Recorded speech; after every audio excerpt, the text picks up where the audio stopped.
in the thousands, they see they're going to become champions.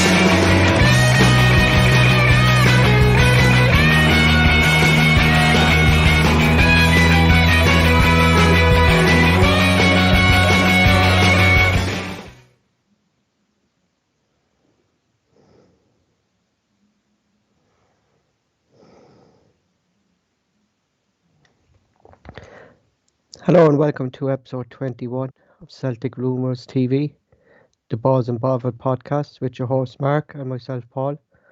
On today's show, we will have a look at our weekly rumours and gossips column.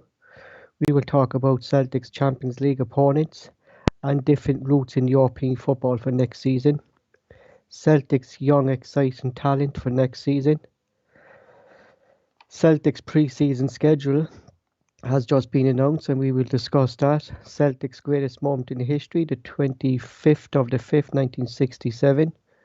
Joonas and Michael will be joining us later on the show, where we will talk about Micky Mallon's unexpected departure from Dundee United, John Kennedy being linked with Dundee United and Ross County manager's position. Will this affect Dundee's pre-season plans, and the Dundee Derby, known as the Tyneside Derby, back in the Premiership next season. And also we will talk about the Celtic Trust and the Celtic season renewals that has came out this morning. Firstly, Mark, for our weekly shout-outs. Mark? Thanks, Paul. How you doing, bud? Good, very good. Good stuff. Thanks very much. Happy 21st birthday. This is our 21st episode. We're a bit early because Mark wanted to watch the Friends reunion tomorrow night at 8 o'clock on Sky, so that's why we're on today at 6:30. I just actually saw it advertised and she said, "Oh, when's that on?" I was the same. I got that already. The money I've spent over the years on box sets of Friends and that for her, it's unbelievable.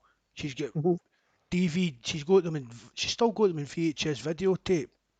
But you still watch it then when it's on the telly, then, don't you? And it's on more than the news on that comedy channel. Anyway, who have we got in here? Evening, Bobby. How you doing? There's Mikey. He's coming on later.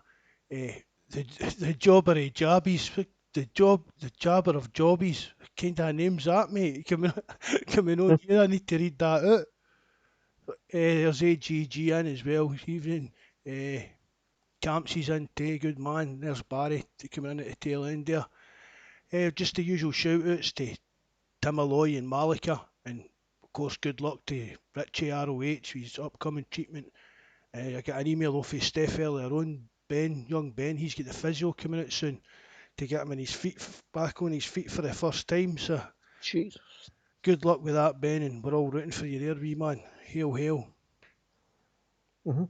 So firstly, we're going to Celtic rumours and gossips. Celtic have reportedly agreed a contract with young 17th Scunthorpe attacker midfielder Joey Dawson. The supposedly highly talented youngster midfielder has agreed a contract and is undergoing a medical at Celtic in the next coming days. He's nephew of former Tottenham Hotspur defender Michael Dawson. This will be his first professional contract, and Celtic will only have to pay the normal UEFA imposed training fee from Joey. Now, are you happy that Celtic are doing another project signing? That this will be one for the future, and he will go straight into Celtic core team in the Lowland Leagues for next season. Reported Celtic target Shriki Dembele is to be put up for sale by his club Peterborough. Should Celtic renew their interest in the brother of young talented fielder Cuco Dembele, and could this help Celtic agree new terms with Dembele to sign a new contract at the club? Our neighbours are also being linked to signing Shriki Dembele, according to the media. Celtic board have gone the process and talking to Eddie Howe's backroom team already this week about joining Eddie Howe at Celtic, and Celtic supposedly have already agreed terms with Eddie Howe, Peter Grant, and the latest tie-up will include Stephen Purchase, Simon Richterstone, and Richard Hughes will come in as a director of football role, or he could come in as a new role under the name Head of Football Operations. Already, where Richard Hughes will work as Chief Scout for Eddie Howe, and he will be Head of Operations in all departments in the Celtic club for next season. Celtic midfielder Tom Roderick has told the Australian manager not to include him in upcoming Australian plans for upcoming fixtures, as he intends to stay in Glasgow and work on his fitness for next season. Rod still very too young. Sylvain is only 28 years old. Roderick's 8 years at Celtic has been crippled by injuries at Celtic, and the lack of fitness have made a lot of fans to question his commitment to the club and desire to last 90 minutes during a game. That's all for weekly gossip this week, Mark. Just talking about this young fella, Joey Dawson, that's actually supposed to have been done. Mark, I haven't seen much of him, but he's supposed to be really Aston Villa. But looking at him, supposedly Arsenal have been looking at him. It seems supposed to be a highly talented youngster, you know. It seems to have a decent enough reputation. Mm-hmm.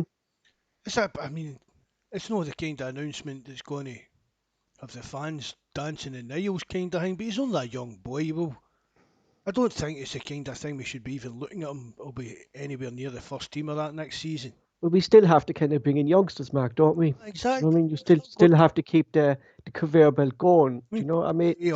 These projects, there's another project signed, but Celtic sign projects at every youth level, and that's what the player is another youth player.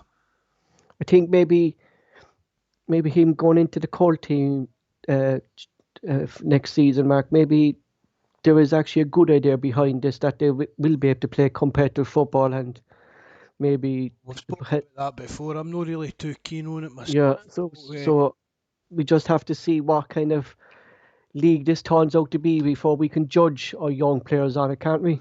You know? That's exactly that. We need to wait and see how it's going to pan out before we can say if it's going to be a good thing or a bad thing, but I'll hold my breath and it being a good thing, Paul. This thing about Shriki Dembele popping up again, you know, it kind of always seems to kind of pop up, don't this? Him being linked with Celtic. Oh, you know, it seems to be a good enough player. I don't see why we're not being linked with him. Mm-hmm. Could you think if we signed him, could that push his younger brother to maybe? Well, it might. It might settle a bit better. Maybe if his brother was at the same club as him. Mm-hmm. I'm not actually sure where it is he plays. Some places are saying he plays as a striker, but other places are saying he plays as a left winger. It could be both, Mark. Do you know what I mean?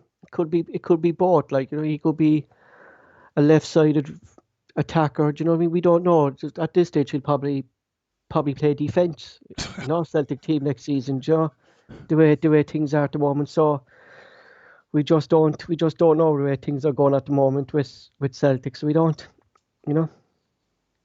So we're just going to move on, and we're going to talk about Celtic's potential opponents for Champions League, and we're going to talk about different routes if Celtic exit the Champions League, and if they exit the Europa League, that there's a possibility that we still might have European football after Christmas in the newly formed Conference League.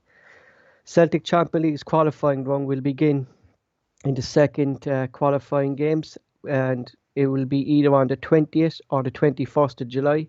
And the second legs of these games will be on the 27th or the 28th of July. Should Celtic progress in the third qualifying round, these games will be held on the 3rd and 4th of August, and the second legs will be on the 10th of August. Should Celtic make it to the playoff rounds, these games will be played on the 17th and 18th of August, and the second legs will be on the 24th and 25th. Our potential opponents for the second round qualifying stage, Celtic will be one of three seeded clubs. They are Celtic, PSV Eindhoven and Sparta Prague. The unseeded teams we could face are Rapid Vienna, Galatasaray and Midtjylland of Denmark. The draw will take place for these in Nyon, Switzerland on June the 16th. However, if Manchester United win the Europa League tonight against Villarreal, then PSV and Galatasaray will automatically be bumped into third qualifying round, meaning we could only meet Midtjylland or Rapid Vienna. The reason for this progress automatically is that the Dutch League and Turkish League are the next top flight's highest ranked leagues in the UEFA coefficient table. And Manchester United would have qualified for the Champions League twice due to winning the Europa League and second place finish in the English Premiership last season. It would also give French team from the third qualifying place a stage in the group stage. If Celtic progress from the third qualifying round and if Manchester win the Europa League, Celtic will also be seeded for this round, though two tough teams will face Celtic in the playoff round in Genk and Sparta Prague Moscow.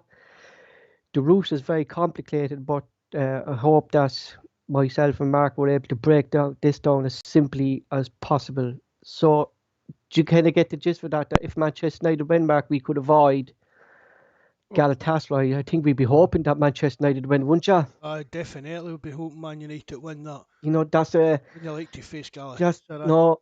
Even Rapid Vienna would be a new manager. It's just tough teams, Mark, to be starting off your Champions League's qualifiers, Mark. Ain't this? They're tough teams, like. I'll be amazed. I will be totally amazed if we reach the Champions League this year. I will. No, I'd love it to happen, but I'm not pinning much hope on it. I'm really not. Mm-hmm. There's also a possibility of a reunion with former Celtic player and fan favourite of Shevchenko should Celtic be joined against each FC Midtjylland of Denmark. Shevchenko is very known on social media and he still talks about his love for Celtics. So this year, there will be 3 European competitions. There'll be the Champions League, the Europa League and the newly formed Conference League. I'll break down the route from the Champions League and should Celtic drop down to the Europa League and Celtic rank. So Celtic failed to win their Champions League qualifier, their second Champions League qualifying round. They dropped down to the third qualifying round of the Europa League. Should Celtic fail to qualify from the third qualifying round or the playoff round of the Europa League, they will drop down to the Conference League group stage. If Celtic fail to qualify for the playoffs in the thing, they will go straight into the Conference League. So, Mark, like, there's a possibility that we will still have maybe football after Christmas. But do you want to be playing in this Conference League, Mark? Oof. I mean, you know, I've not even looked at the kind of money that you earn for that, Paul, to be honest with you, but it's not really. I don't know. There's only 2 teams that I know of that who have qualified that I know of, and the rest the teams, Mark, we could be sent anywhere in Europe. The only teams I know so far, I think that would be Tottenham and Roma would be some of the big teams in there, but we could be sent anywhere, Mark. Do you think Tottenham and Roma will be taking it serious? I think Jose will. It's a cup to him, isn't it? Oh, I don't know. I mean, do you know? I mean, I don't understand the reckoning. I think, Mark, what they're trying to do. When there was 3 European competitions. The Cup Winners' Cup. It was the Cup Winners' Cup, wasn't it? Was that the third one before, Mark? It was like if you win, the winners of the Scottish Cup went in it. See, the winners of the league went into European Cup, and then the Cup winners went into the Cup Winners' Cup. That was what it was, and they done away with that and came up with this Europa League. So they're getting back the way, and this thing's even. I mean, back then it was. Don't get us wrong, you could get good teams. I'm sure we played Paris Saint-Germain in the Cup Winners' Cup when that Brazilian, that Ryan, that playing in the midfield for them. Maybe 95, maybe 96. Is it about then? But no, it's just. It seems it's. Are they just trying to please clubs like Celtic? They're trying to. Do you know? Weird teams that aren't good enough for the Champions League or the Europa League. They just seem to be. Well, we'll just make this other competition for. But considering how poorly we were in Europe, Mark, the last couple of seasons. Is this the level maybe Celtic are at this moment, the Conference League? You know, is that? I'd like to think we're a bit higher than that, to be honest. I mean, don't get me Mhm. wrong, if Tottenham and Roma's in it, but the rest of it will be made up by the smaller teams. Do you know what I mean? Your Belgiums, your do you know? There's not going to be any real quality in that. Although, Mhm. well, Celtic, they would still sell the games out, obviously, because well, fans turn up when they need to. But apart from that, the money side is not going to be much, or even the Like the TV, team, like these matches again will be. television money for it. I don't know. Didn't that hasn't come out? I haven't seen nothing about that yet. But it'll be played on Thursday nights, and some games might be played on a Friday night. Like there's a heavy schedule on top of you. If you if we do drop down into this new Conference League, Mark, say if you got a game on maybe a Friday, you'll be fairly tight for your league matches then on a Sunday or Monday, like wouldn't you? You know. A lot of people going about it when you're playing Thursday night, Sundays and that, but it's just it's in modern football. The players should be training hard enough to perform at the top level a couple of times a week, surely, Paul. Hmm.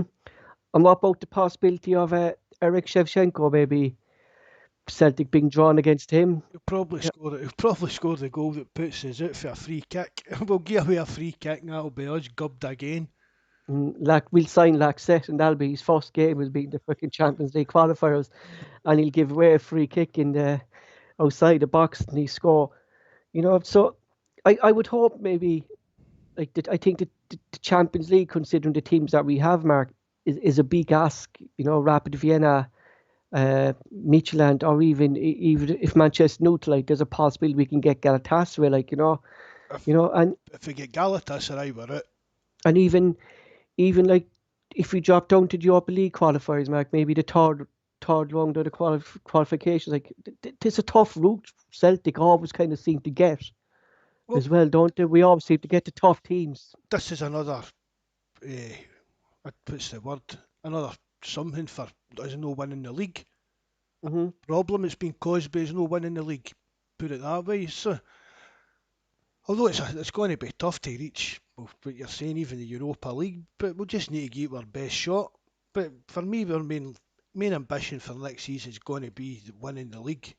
Hmm. Any European football will be a bonus, but if we weren't going into that Europa League, I would rather we just went out altogether, Paul.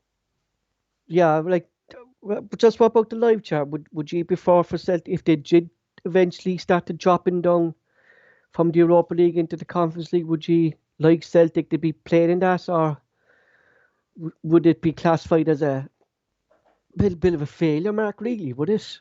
You know. I'd say it would be a failure. I would say that's I've just never really took to it. Even when UEFA came out announcing it, I just wondered what, Hmm. what was the thinking behind it. I don't know because when it first came out, like I was trying to make sense of it. Like, and when I was reading it then last night, I mean, the more I was reading it, Mark, it was more of like pleasing these smaller teams who have been cribbing for years about not being able to get into the Champions League. there if we went on and won, I'm not saying it's going to happen. If we went on next year and won the Europa League, we'd get into Champions League group stages automatically. So if you win this conference thing, what do you get next year? You go. That's true. It didn't say that. That's true. Do we get a buy into the maybe it'll be a buy into the Europa League group stage, Mark? I say. Well, next year Scotland's got an automatic place in the Champions League. So I mean, imagine the chaos that would cause UEFA if Celtic Come here. won the league Actually, and won we the say Europa League. we say if Celtic, yeah, we say if Celtic won the league next year and we won the Europa League, right? And we currently we'll have two spots. Would would the third place team in Scotland go into the Champions League, Denmark, like other countries, or No, I think it would need to do that, Paul. The third place team would need to get a Champions League spot. because it happens? Was it a couple of years back? Was it Spain or something like that? Had about five teams and It will happen with England as well. They had 5 teams yeah, in the Champions five League. teams in the Champions League, like. So It's we'll have to wait and see. So hopefully we don't I think drop down. I think we'll have a long wait, Paul, to see if where that goes if we win the Europa League. But it's not long, Mark. It's not long away, Mark. So it's not. Talking about if we win it, You know. But like considering where we are now, and no manager announced, no signings, we know there's going to be players leaving. There's not a you basically have a month, Mark, of June really to get your squad in order, don't you? it's going to be a big ask. That's why Mhm. I'm saying that the best team to play would be that Midtjylland, if that's the way, Mhm. because even playing Rapid Vienna, that would be a tough game with a new manager, the amount of new players we're going to have all coming in, needing to bed in. That would be a tough game. Is one of them a summer? If every, Is Denmark a summer league, Mark? Is this? Is Denmark a summer league? No. eh, no, it can't be because they were just playing. No, no, No. can it be because they were just playing last night to find out who won the league, weren't they? I actually just got picked for the title. Duh. Jesus. So we're going to move it on and look at it's fairly complicated, Mark, to break it down. Like, you know what I mean? Because you're reading different pages and different people are saying different things about it. Like, you know, so I hope that we were able to break it down as best we could anyway, you know. There's a wee guy on Twitter. I'm not sure he's Lubo something it is, Paul. And Hmm. he's always on the money with doing this stuff. Yeah, I broke it down with the help of him to break it down and kind of I'd put it into my. follow him. I'd look him up and get you to follow him because he's always on the ball with opponents and who we can get 2 and 3 rounds at a time and things like that. Mhm. So with Celtic appointing a new manager, hopefully we imminent.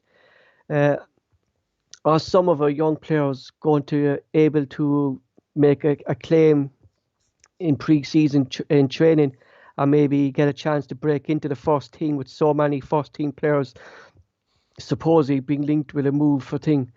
So I have Stephen Welch who broke into the team this season, Mark, and to be honest, he done fairly well when he came in. But is it too early for him to play a full season, or could we end up with him maybe in the qualifiers of the Champions League playing, Mark? You know? I don't. Well, I think a lot will depend as well on what Julian's fitness is. And Hmm. what if Ayer's still going to be here or no. I like Welsh. I've said it before. I think he's done really well. Hmm. He's been one of the actual shining lights in a disaster of a season for me, Paul, to be honest with you. Hmm. I've said it before. I think he's definitely good enough to be a squad player for us. He's definitely good enough to be backup centre back for us and get enough game time throughout the season. Hmm. I wouldn't. I don't think he should be first choice, especially in Europe as well. I think he could bring on a lot of problems for us in Europe. Hmm. Dembele, he actually played 5 matches, 1 goal, but he had no assist this season, and he's pushing on now 18 years of age, Mark. Is it time now that he gets maybe given a few games, Mark, to actually show the fans and the new manager what he can do, Dembele? Well, he's another one that's everybody kind of raves about. We've not really seen enough of him to really form an opinion on him. I don't think. He's Hmm. flashes of what he can do, he's close control and things like that, but he's got to get a run in the team. Hmm. Just picking and choosing the games and when you play these young boys, Paul. Exactly. Like if we're ahead in the match, Mark, like bring him on for the last I've maybe two, 20 minutes or something like that. exactly. If Like, you you're know what I mean? 2-3 nothing up, bring him on for the last quarter, an hour, 20 minutes. When you don't bring, Hmm. I wouldn't bring him on if you're at Patod, you're Tynecastle at nothing each and chasing a goal because he's going to get a good kicking about him that time and Hmm. just another one that's got to get game time. He shows what he can do and whether he's good enough to actually play for Celtic. Hmm. So I have players now out in loan, Mark, now, and they've since kind of returned to the club, and these are the players I kind of really want to talk about. Is Luke O'Connell. He was called up recently to this Ireland under 21 teams. He was on loan at Queen's Park. He played 11 games since he joined them in January. He's got 3 goals, 4 assists, and he's 20 years of age. I think he should be kind of And saying to himself, Mark, that he should be in and around there, Mark, and maybe not in the squad, but pushing to get a few games into, do you know? I'd have him on in the squad on the bench we're allowed 7 subs, as we've said before, Paul. There's plenty of scope for, again, the young players to get a chance if you've got 7 subs on the bench, but you're allowed to make 5. Guys like Luke O'Connell, if he's going to come back, you're going to go back out on loan. But and then we go back to we're signing players at £2 million that are just clogging up the squad and not doing anything. Whereas if it's a young boy, one of our own young players that's taking up that squad position, at least progressing and through the squad and through the system. Now, I haven't seen much of this player, to be honest, but he's the lad we signed from Manchester United, and he was on loan at Tranmere as Leo O'Connell, but he was called up to the Ireland senior team, Mark, for their next matches. He's played 35 games for Tranmere this season, and I kind of reading reports of him that they were very impressed with him last season. And I've read that as well. He seems to be one that could be pushing to. You know, considering the issues we had this season, Mark, like he could have been someone we could have held on to and maybe given a chance this season, you know? I totally agree with you, Paul. I've read good things about him. How did you pronounce his name? Leo O'Connor. Leo O'Connor, right? You know, but he was even called up to the Irish senior team as well this week from the Stephen Kenny there. The Irish manager called him up because he said he watched him. He sent these coaches over and they watched him a few times playing with Tranmere, and he hadn't even been looked at by Celtic like when we signed him. But then again, like he's getting rave reviews for Tranmere, and then he's getting called up to the Irish senior team. Like, so we're really missing the board, Mark, with our young players by not giving them a chance. We are, you know. Well, I think that's why so many of them have left over the year as well, Paul. A lot of young players have moved. Don't get us wrong, it's hard to turn down Bayern Munich, isn't it? If Bayern Munich want to sign you, no matter. But I heard a story there actually about Bayern Munich, right? Because they're signing all these players, but a lot of them really aren't going to make it into the Bayern Munich team. They're basically doing what Celtic are doing, trying to sell them on in years to come and make money off them. That's what kind of Bayern Munich are doing. They don't want other teams to have the young talent around Europe to make money where they can do it themselves. You know? Do you hear anything like a story like that before about Bayern Munich? I've heard that. I think there's a lot of clubs, the bigger clubs do that, Paul, to be honest. Yeah. Man City have got Chelsea. I mean, they've one of the biggest youth academies in Europe, Man City, don't they? And Chelsea as well. There, I remember one stage they had about 20 odd players out on loan or something like that. But why would you be like a young player, Mark, like going to these teams, like when you know you're not going to break into the first team, like but you have a team like Celtic, then like that, you have a chance. Money. That says it all, doesn't it? Better coaching, you know? Paul. Better coaching. Higher level of coaching, higher level of league, you're actually training. There's a lot of pluses for it. Do you know? If it's like you being at Accies and Celtic coming in for you, it's a massive step up with everything about the club and that. So again, if you're going from Celtic to Bayern Munich, it's another big, massive step for the actual level of basically everything. Do you know what I mean? There's no problem to them. Even look at the statement they came out with about the season tickets. If they put the season tickets up, it would only make them, was it £5 million a year? He says we wouldn't argue or that in a transfer fee, so we're not going to ask the fans to stump up £5 million. Do you know what I mean? That's. So next I have is, I'm trying to pronounce his name now. Christ, he's the Norwegian lad, Leo Hajlet, is it? What's his name? Delder something into. Yeah, you know, man, he was on loan at Ross County, and former Ross County manager and Celtic player John Hughes spoke highly about his displays, Mark, even that he had him for a short spell at Ross County, and that he's a run for the future for Celtic. You know, and I saw him play once or twice for Ross County, and he does look a solid centre back, Mark. You know, he does look really good, but he's only young, Mark. He's only 17. You know, can you throw a 17-year-old into the Celtic defence at the moment? You know. Are you sure he's only 17? 17, yeah, 17. So that's what came up in his profile. Then 17. I didn't think you were allowed to loan out players that were under 18. Let's to check there now. Check it up. Oh, you're right. I've just checked it as well. 17 years of age, yeah. Maybe are you left to it within your league or anything like that, Mark? Are you able to do it there? Well, maybe you're allowed to do it domestically then.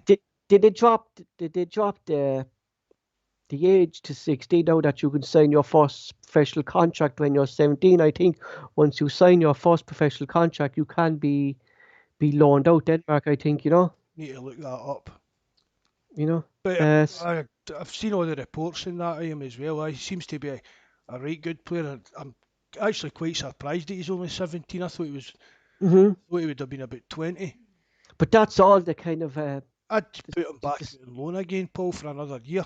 Yeah, like they were saying on the forum there today, Mark, that we should be looking more into the Scandinavian kind of countries like Denmark, Norway and Sweden, like, because these are players who play football for the love of football, like, so pick up players like Oyer, Leo Ting, like that's really a market that we should be kind of exploiting more, shouldn't we? Norway and Denmark over those kind of, We've had more good positive buys than bad buys for that market. Yeah, we had Stefan Johansson. The players suit the Scottish game. Yeah, it's kind of similar, kind of a physique, kind of a game, Mark, isn't it? They kind of are able to adjust to it. We spoke to Joonas about this young lad, and he said he was good at the start for Dundee, but then he started dropping off. It was Jonathan Alafobi. He played 19 games, but he only has 3 goals. And he's hitting 21 years of age now. He's 21 now, Mark. So, like, what would you give him? Like, maybe 2 years if he can't break into the first team? I don't think, Mark, he could be good enough then, do you think, Oh, if you're giving him 2 years, that's him turning 23. Yeah. Mm-hmm. Like, he should kind of be pushing to break into the first team now, Mark, at that age, shouldn't you? He should be nudging to get in the squad at match days and... like, these average players, like, are between 20 years of age and kind of 21, like, so when they're kind of hitting 21, 22, Mark, like, a call needs to be made by Celtic if they're not going to break in to the first team. Like, we should be looking to sell them on, or that kind of start having hanging around the club and kind of free up space for youngsters to come in. As I've said earlier there, if they're not going to even be pushing to get into the first team squad, they shouldn't be here. At that kind of age, at 21, 22, no, it's not. Mm-hmm. It's just not going to work out for them. I don't. Who would make these decisions on these players now? Because these players, under their profiles, they're under reserve team and academy. Like, they're not really academy at the moment. They're kind of reserve team, but we've no reserve team, so it'll be the core team that they'll be probably playing in next season. But who would make that decision? Chris McCart? Well, he'll have a lot of input on it, I suppose. But that would be something again that, pardon me, excuse me, that's something again that for me would come under the director of football's remit. If and when he comes in, it'll be up to him to work with Chris McCart and, do you know what I mean, take on the advice of Chris McCart on the players and see for himself what he thinks, maybe get the opinion of a couple of other coaches in that. Because then it would be like, right, director of football tells a young boy he's not going to make it, he's getting sold, he's getting let go or whatever. Like, we spoke to Joonas about him a couple of weeks back, and Joonas was saying at the start he was good, and he started getting that's when he got his 3 goals is kind of when he went there first. But after that, Joonas said he started fading away, and he eventually started being dropped and not making into the first team. Like, so, you have to kind of question Denmark if he's not able to break into the Dundee team. Like, do you know what I mean? Good problem. Yeah, do you know? Like, if he's not breaking into Dundee team, Mark, is he good enough to break into the Celtic first team? Then, do you know what I mean? Like, out of these players like that'll come back from loan, I can only see about maybe 2-3 that be in around the first team next season. I say Luke O'Connell, Leo O'Connor. We'll have Dembele will be there, and we'll have Walsh there, and we'll have Montgomery there. the rest, Mark, like there's question marks over if they're good enough or what. Like into like a young Hadja is young, like he's only 17, so we can't really include him to be breaking into the first team, Mark. No, I You wouldn't know, think that, no. But the other ones, definitely. Get you them. know. I spoke about as well, young Montgomery. I don't know where he's going to fit into the squad next year because we obviously need a left back. Do But you think the new manager though would come in and maybe he'll sign? Maybe would he sign two left backs? And we don't know the thing. Like, is Taylor good enough? well, Do you I know? think Taylor's good enough for the backup. I've said that plenty of times Mhm. before. I think he's good enough for the run of the mill games in Scotland. But again, when you go up a level playing in Europe, it's not. Mhm. When they say he's good enough, so for me, we need a first choice left back, 100% for next season, and then you've got both Taylor and Montgomery. Mhm. You need to be the backup. I don't know whether maybe it would be better for Montgomery to go on loan for a season. Season like there was one player actually, Mark. I forgot was young Owen Henderson. He was on loan at Dunfermline last season. From Uh, what he, I've seen with him as well, Paul, he he's deserves to be. 21. Yeah, He deserves to be getting a place in the squad. like he was another player, Mark, this season that came into the first team and then just vanished. Never, Do you know? never let us down when he played, and then just get dropped for no apparent reason. Just the same as Sorrow. Just Yeah, exactly. Do you know? Like we started seeing it, like last season. And I hear go back that we had no kind of speed within the team. Like and like with these youngsters coming in, Mark, they'll provide that energy to the team because they want to make a career for themselves. Like they're not going to be letting the club down like these players have this season. You know. oh, definitely. That's what I've said before, Paul. We need same with our squad. We need a squad, right? Like 15, 16, like first team quality players, and then see the rest of your squad. Just have it made up with young boys instead of Hmm. spending money, wasting money. Instead of we've bought this one for 1.5 million, this one for 2 million, and they sit on the bench even if they make the bench and do hee haw. Hmm. We should be Hmm. saving that money up and buying quality for the first team, and then see these players that are just filling up the squad. That should be the young players. Exactly, Mark. Yeah. Get them, as I say, get them on for the last 20 minutes if they're 3-0 up and cruising in the game.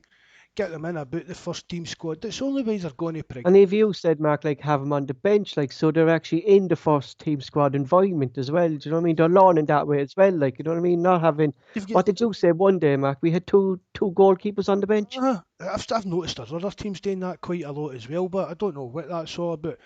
I even seen like, the live chats, the English live chats and that I keep an eye on through the forum and that. I've noticed a lot of their fans complaining about why they've had two goalkeepers on the bench and that. It's the bread and butter of your club, Mark, like your youth system. Like you know what I mean? If you have a proper youth system, like you don't have to be going out spending big money. Like you know what I mean? If you develop your players properly, they should be breaking into your first team if they're good enough. Well, the You other know? night we were talking about all these players that we've signed that have just vanished, spent 2 or 3 seasons here and vanished, Yeah. like that Benyu and things like that. If we're not producing a player for our youth team that's as good as Benyu, or we shouldn't be, we need to rip up whatever we're doing and start again. Yeah, it's really. We're spending money on these players that are only going to be fringe players. Our youth players should be our fringe players. Hmm. It's an area, Mark, that if we say if Richard Hughes, because I think it's going to be Richard Hughes now, Mark, instead of Harkin. I think Richard Hughes is the man to come in. And But are they not saying that he's going to come in as a scout? We spoke it's about that in the first podcast. yeah, he be coming in. Yeah, but what happened? The deal now is that he's going to come in as like maybe head of football operations, but he be running the chief scout system for Eddie Howe, but he'd be looking after departments as well. So I don't think Harkin's coming. Oh, You know, I think that's the thing. Like that he be the head of all the scouts. He'd be the chief scout for Eddie Howe because that's what he did with Eddie Howe. But he'd be also looking after the football side of things. I can't see Celtic, Mark, bring in two similar men like Harkin and Richard Hughes. I think it's one or the other. And going by what was saying in the papers, I think it's Hughes. You know.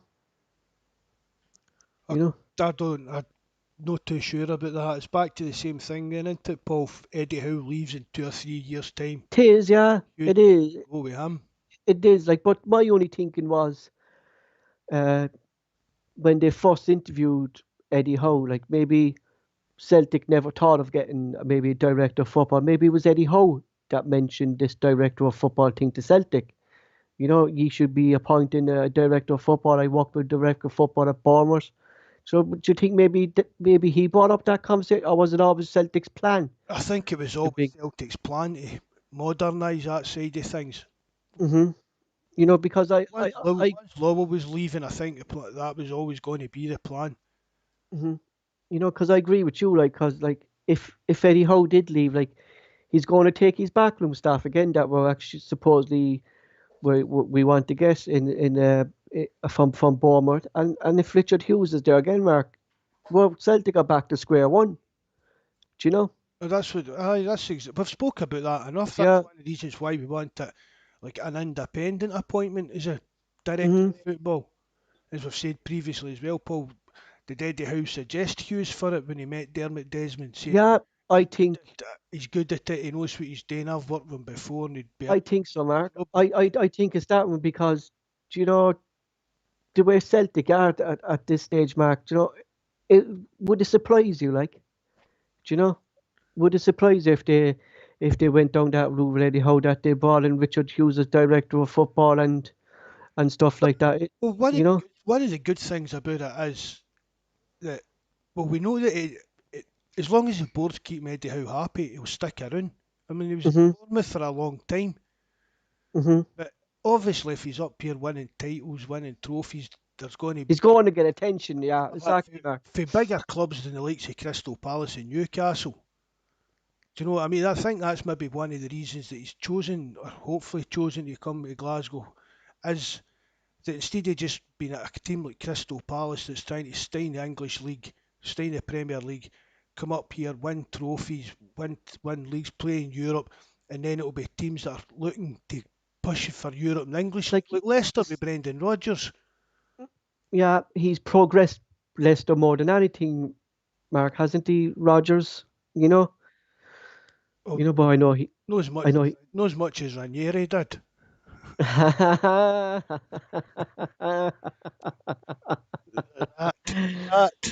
Put me back in my box there. There, David Gallagher saying on the live chat there, take a wee note of that about strict liability. We'll take a wee note of that. We'll talk about it in the next podcast. I'll write that down there now. What is it? David Gallagher. Go on, walk away there, Mark. Keep talking there. So, go by so right that whoever the director of football is like this isn't. Well, I know we spoke about loads, Mark, but we have serious faults in our youth academy at the moment that really, really need to be addressed. Don't we? Just the overall clubs get problems that are needing addressed. The youth academy is just another one of them. We keep saying it. What are these young players? What level are they going to? What level are they at? That's what I'm saying, Mark. Like these players. But are they just being ignored? Or are they just are no good enough? Something needs to be addressed over that. Bobby, it's like to what you said. Are they good enough? But we don't know if they're good enough. It's going back to the Zorro situation. He's been called up to the Ivory Coast World Cup team, Mark, and he hasn't even been getting a look in that Celtic. Other managers seem to be seeing progress in Celtic's players and youngsters rather than Celtic. Even Bayern Munich, Mark, who are over in Germany, have seen how good Celtic youth players are. Do you know what I mean? But we seem to be just blanking them out, that we don't have no interest in them. Do you know that kind of a way? We've said it before. There's no clear pathway for. I mean, see if Julian hadn't been injured and the Duffy deal had worked out, would we have seen Welsh playing this season? I watched an interview there with Gary Neville and Alex Ferguson, and he was saying that when he was signing the two Neville brothers at the time, Alex Ferguson met their mothers, and he said to him, he says, in about 5-6 years, I think this sign we say this sign when they were 16. If I don't have them playing in the Manchester United team by their 20s and 21s, he says it was a mistake by me. You know, that I see them playing in 70,000 fans at Old Trafford and stuff. So Alex Ferguson is a manager who had a plan for his youngsters, Mark. Do you know what I mean? He knew who were good enough and who weren't good enough. Do you know? Like that's what we want a manager to do, is who's not afraid to give your youngsters a go. No, You know? no, definitely. There's a right time to do it, Paul. There's a wrong time Mm-hmm, to do it, and that's mm-hmm, a sign of a good manager, knowing when the exactly. right time is. But Mm-hmm. there, we're saying young Welsh, right? He came in. We've said that he had a great season, but without injuries, if He Duffy, wouldn't have got a look in, Mark. no, he Yeah, wouldn't have. I don't think so. And he'd probably have just, I don't know, maybe left at the end of this season because he's not getting first team football or even a hint of first team football. and like even he, Many other players that are at that kind of level that if you throw them in, they'll do a job. There we're seeing Henderson, another one. See, yeah, we're sick kind of slagging it off as if it's not working, but we're naming players, Paul, that it is working. They're just not it getting. is, and they've come in like They're they not. play one game and they're That's gone. it. Denmark. Do you know what I mean? That's it. They're getting You know? the youth team. It seems to be working for producing players like Welsh, Henderson, but they're not getting. Pardon me, but they're not getting the chance in the first team, and that's Yeah, a stumbling block. And it's it's like that it's gets like back what to Barry said the other day. Like Barry was saying to us the other day, like Zara did nothing wrong to be dropped out of the Celtic team. Like, do you know, did nothing. Like, and it was just out of the blue, was back. wrong being, yeah. Do you know, it seemed to be favoritism under the and it continued till the whole season, Mark. And that's the problem I think with Celtic, Mark, is that if we employ someone who maybe has connections to the club and stuff like that, like former players, like they're going to have their favourites that they played with or they managed before, and the same thing happened with Lennon. You know, so I think Eddie Howe would be a good appointment, Mark, because he doesn't know these players. He's no attachment to them, and he'll come in and he'll make his own judgment on who's good enough and who's not good enough. And Do you know? clear the deck a bit of people that Yeah, basically don't want to be there or aren't trying a leg. But exactly, keep getting back as well, Paul, to what Roy Keane said. Roy Keane says, up, you're not dropping me. I'm Roy Keane and I play at 100%. I try exactly. 100% every week. You don't get dropped because you're the gaffer's blue-eyed boy. You get dropped when you're not playing well. So if you're playing well and playing at 100%, Give your manager a chance not to drop you, exactly, like, yeah, it's exactly that. you know. And if you're playing well, Mark, as a youngster, the Celtic fans will love you. Do you know? They, Celtic, they'll be on their back. Do you get what I mean? See if they hmm misplace a pass, the fans will be on their back, kind of thing. But see, in the longer term, do you get what I mean? If the fans see a young player's out there trying his best and giving it 100%, making the wee odd mistake, they'll moan at him about it at the time, but it'll be forgot about. hmm Kieran Tierney made mistakes, hmm but they were quickly forgotten about because he was giving 100%. He was, do you get what I mean? It wasn't laziness, it wasn't no, he's through lack of trying. He was making mistakes. It was just hmm general mistakes, and young players will make them. But if they're out there giving their best, the fans will give them every chance exactly. to prove themselves. That they be able to prove themselves in our next topic, Mark. Our next topic is the pre-season schedule has been announced for Celtic for next season. It will be a training camp in Wales. It's a state-of-the-art training camp. It's world-class facilities, and it's a nine. Celtic will be training this camp for 9 days. Well, they will have three behind closed doors matches. 7th of July, they'll play their first game. No opposition has been confirmed yet. The 10th of July, they'll be playing Charlton. The 14th of July, they'll be playing Bristol City. 17th July, they'll be back home at Celtic Park, where they'll be playing Preston North End. And then they'll be in the London Stadium to play West Ham. Now, I saw on a few kind of Twitter sites, Mark, and stuff like that, like Celtic fans saying, why are they sorting out a pre-season training camp when there's no manager? Like the club still has to run, Mark, don't this? Exactly, that's the thing about it. The club still has to run, even down to this with the season tickets coming out the day. Things have still got to move. We can't just no make plans. Do you get what I mean? We can't just say, we'll wait and see what the new manager. Again, is Eddie Howe had input on this schedule? I was looking, and I looked everywhere because I was looking at Eddie Howe's time at Bournemouth, and I was looking to see if Bournemouth actually ever stayed in Wales in this training facility. Now, they didn't give the name, so I couldn't check the name, but I was looking around. But Bournemouth never trained in Wales for pre-season, so I couldn't make that. I was delighted myself if I could have made that connection, Mark, but I couldn't.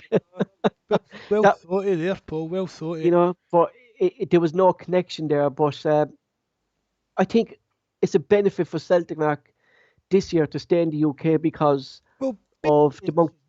with the epidemic stuff and that, but basically this as well. It's a training camp, as in Exactly, Mark. And if you sign players, Mark, we say from like England or Scotland, like they don't have to get on a plane, fly away to fucking Spain or think to join up with the squad. Like they're in the UK, and with matches coming fast, Mark. Like the Preston North End game is and West Ham games. In between those two games is going to be the qualifier for the Champions League. Do you know what I mean? So you can't be travelling around fucking Europe, Mark, when you have all your Champions League games coming up as well. And considering the amount of players we have to sign, I think it's a good idea to have the training camp in Wales this season, you know? keep travelling abroad to a minimum, Paul. hmm That's the best way of doing it. But I said this is just a training camp. It could just be the sports science fitness people that have arranged this. hmm I mean, it's no as if Wales, playing Wales rugby team and the Wales national team go to this facility. maybe Ryan So, Christie will give them some kicking tips. oh, Jesus Christ, maybe he'll fucking stay down there and sign for Cardiff. You know, Jesus Christ, he be getting 6 pointers there over the bar. I said, will he be there, Mark? Do you think? Will he be there come July, Christie? Oh, well, I don't know when's this European Championship and that. That's starting in June, isn't it? Is that start? No, July as well. That's in around the same time, isn't it? Um, Kind of mid-June. Is that starting? The last 2 weeks, the last week of June and the kind of first week of July. It's 2 weeks, isn't it? I need to look that up, Paul, and see if that's going to affect You know, the be- qualifiers. because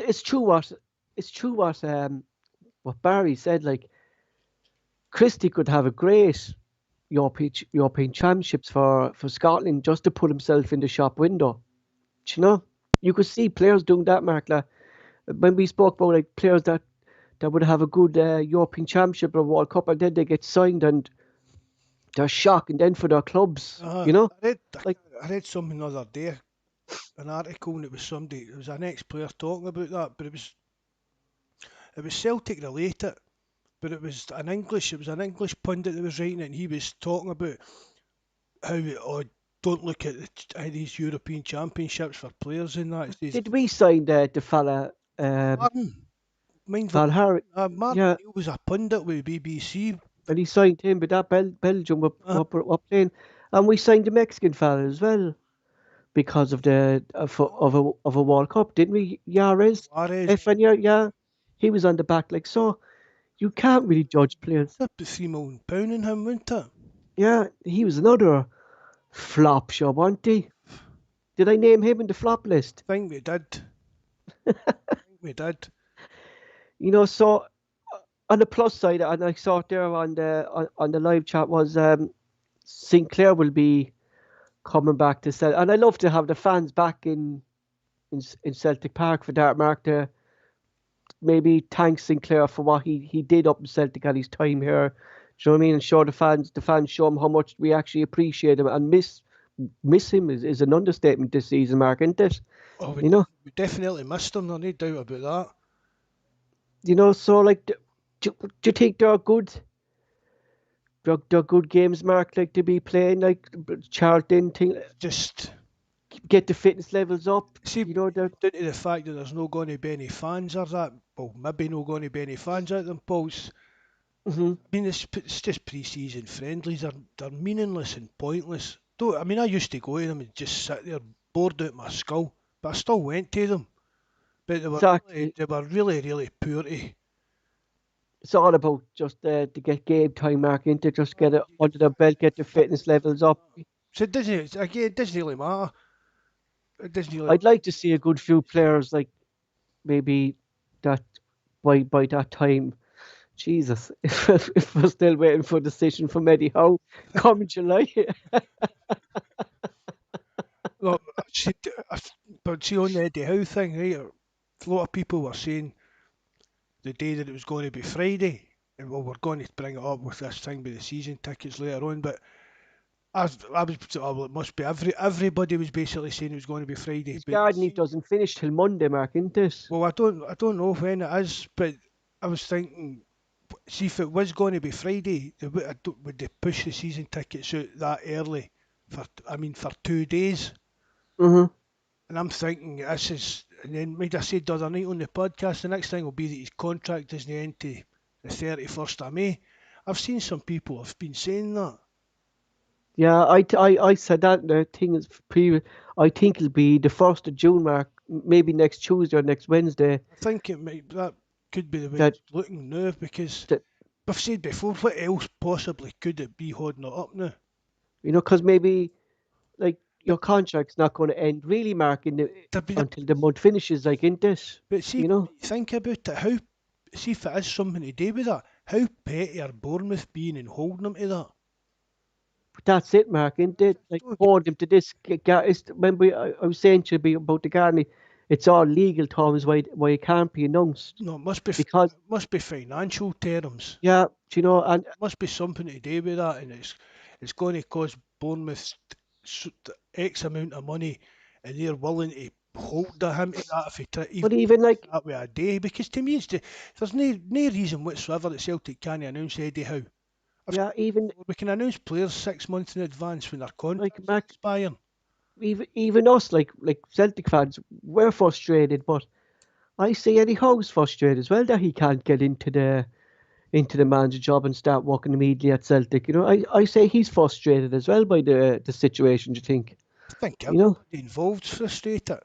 hmm Even Eddie Howe, he'll be frustrated. The Celtic board will be frustrated, and well, the fans are up to high door with it and have been for months. It is like it seems to be a long process, Mark. That we kind of see no end to it. Like you know what I mean? It just seems we're always saying like maybe next week. No, we'll see. Then next week come, we'll say the week after. You know, it seems to be dragging on, week by week, week by week. It You know needs to come to a head in the next few days. exactly, It really does. I've exactly. said it all along, and obviously I've been proved wrong. That hmm they were waiting on announcing the manager before the season ticket announcement would come out. Exactly, because we thought like You read Mark, you read the word in it, and maybe they were expecting that. like maybe they'll thought they have him in place by now. Like, but Christ, I hope Mark, like nothing has happened in the contract negotiations or anything like that. That Celtic decided they had to put it out, the season tickets. You know. No, I don't. I think it's too far down the line for hmm anything to go wrong. But see if it's even if it isn't Eddie Howe, I think it's whoever it is, it's too far down the line now for anything to put a spanner in the works. Exactly. So it's 24 years yesterday when Celtic made history by winning the European Cup against Inter Milan on the 25th of May 1967. The final score in the match was 2-1 to Celtic. All Celtic members of the 15-man squad were born within 10 miles of Celtic Park. Bobby Lennox was born 30 miles away from Celtic Park in Saltcoats, and Tommy Gimel was born in Motherwell, 11 miles from Parkhead. Jimmy Johnson described Celtic's style of that era. It was like the Dutch style of play, but speeded up. Alexandro Mazzello opened the scoring from a penalty in the 7th minute when Jim Craig brought down Winasco Capellini in the box. The Italians then retreated to their famous defensive style of play. Celtic goalkeeper Ronnie Simpson only made 2 saves throughout the whole game, compared to 13 saves made by Inter Milan goalkeeper Gialino Smarty, who had to make numerous saves throughout the game. On the 63rd minute of the clock, Craig made amends for his foul in the box when he had laid off the ball for Tommy Kim to score for Celtic's equaliser. On the 83rd minute of the clock, Gimel was allowed space and he played the ball into Barry Murdoch, whose long-range shot was deflected by Stevie Chambers past Smarty into the net. Celtic were the first British club to win the European Cup and still the only club in Scotland to lift the trophy. The Celtic team of that day was Ronnie Simpson, Jimmy Craig, Tommy Gibble, Bobby Murdoch, Billy McNeil, captain, John Clark, Jimmy Johnson, Willie Wallace, Steve Chambers, and Bertie Earl. The manager was the late and great Jock Steen, assistant Jimmy Fannell. 5 players, I think, Mark, are still with us today. Am I right in saying that? There's only 5 of them left. You know, I don't remember it. I was reading this off the paper, so I hope I got some facts right. But what do you, if you can, Mark, do you remember anything? How old are you back? I was only born in 1974. Jeez.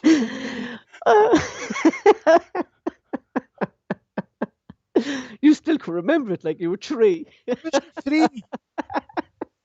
67. 74. 74. All right. I thought you said 64 there. Oh. You know, but You're pushing your luck here, boy.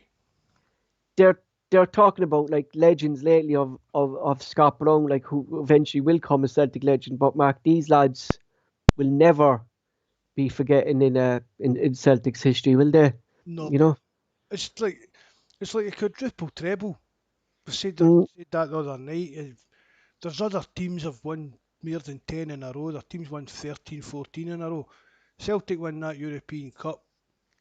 I don't see any other Scottish team ever win the European Cup, and I don't see any other team in the world doing a quadruple treble.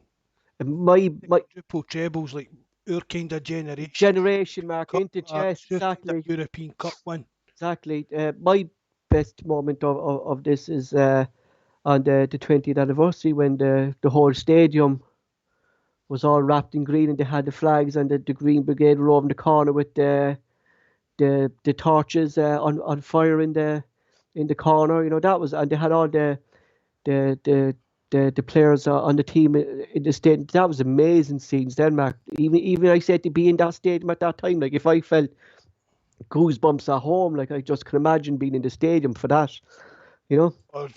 One thing about Celtic, the club and the fans, they know how to celebrate and put on occasion when it comes to things like that. It's fantastic times, Abe. You know, but going by that, like what we were talking about, like Celtic making history, Mark, and stuff like that, it's nearly impossible now for Celtic to achieve something like this because of the way UEFA have kind of changed everything for the lower league clubs in Europe. You know, it's all about the English Premier League now, the big guns, Barcelona, Real Madrid. You know, Celtic aren't going to get an opportunity to make history like this again, are they? No. You know? No. Not, you know? We'll never see it anyway.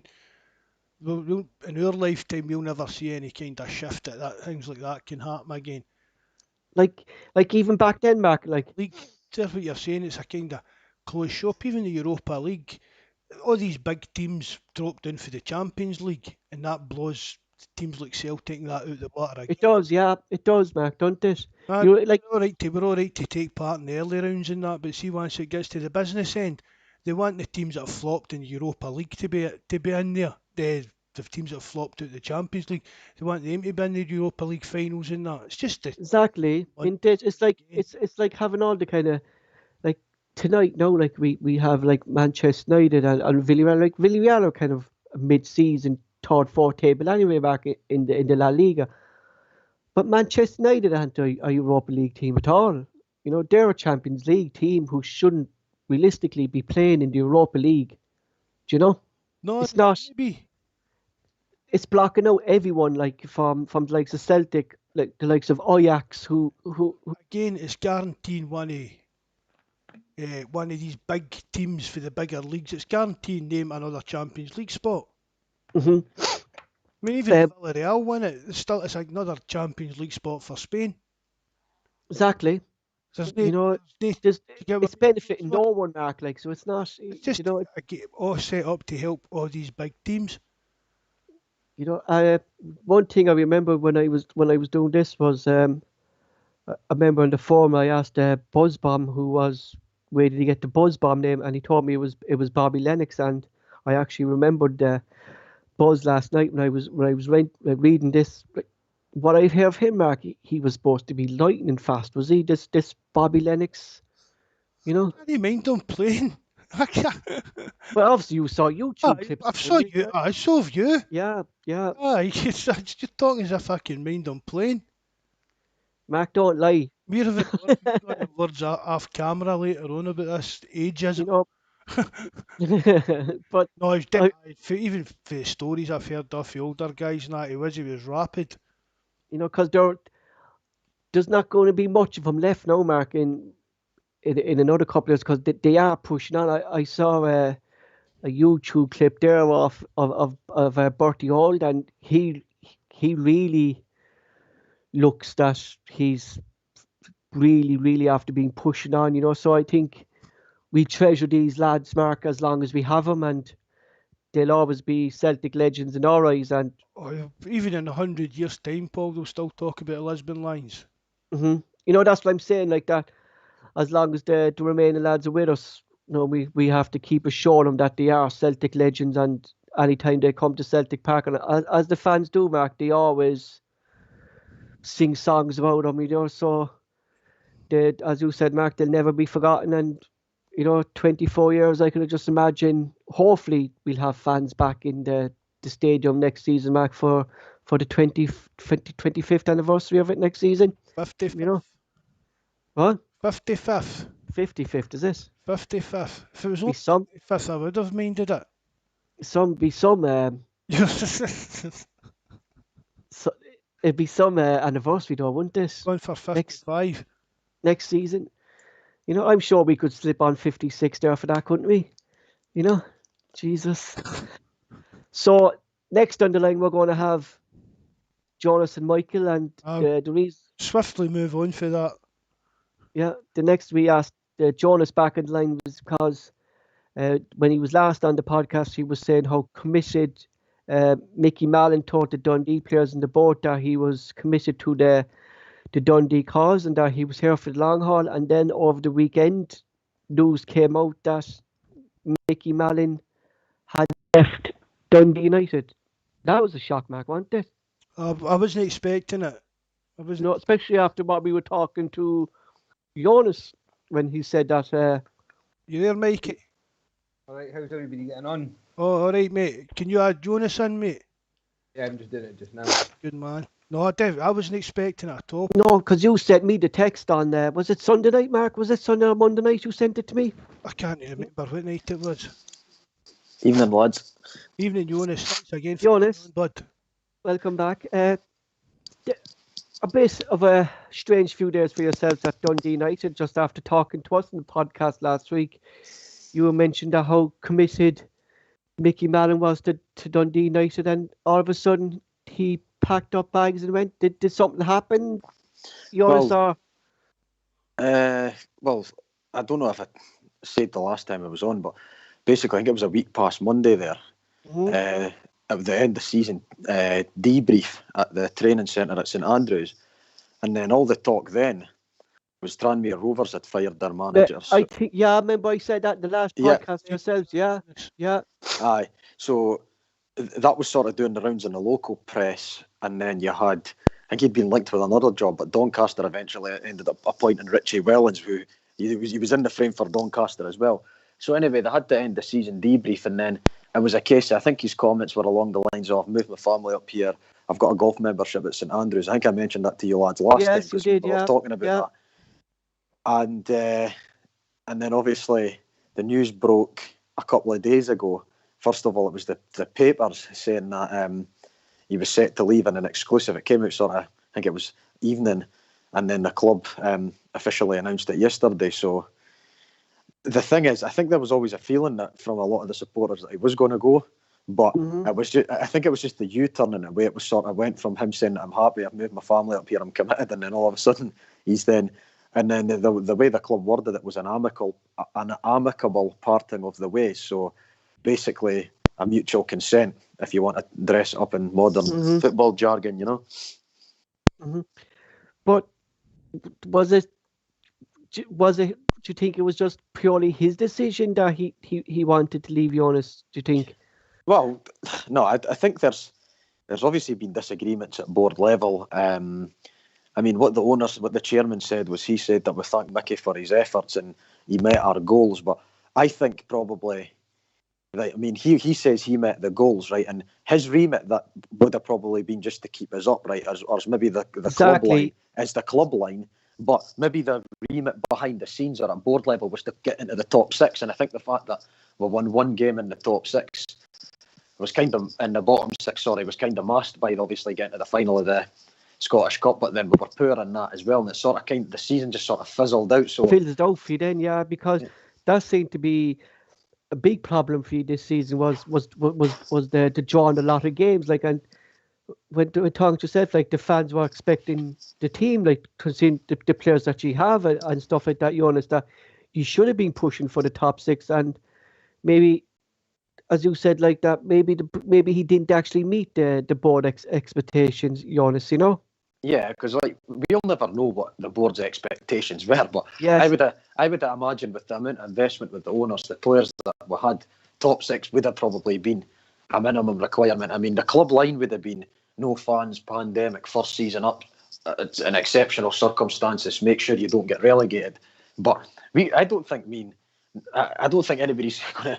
I'm not convinced that Livingston or St Mirren or, you know, these sides are much better than us, like, you know, Motherwell. Yeah, you know what exactly. I mean? Yes, exactly. Michael, what was your kind of reaction when you heard it? Because I know you like going to some matches with Joonas as well to Dundee United. Before I go into that, I just want to congratulate Mark on being the first person on the forum tonight. I can't hear you, Mikey. But I'm not surprised that he's moved on. I personally believe that if there was fans in the stadium since the start of the season, there were certainly parts of that season I don't think he would have made it through as manager without getting sacked.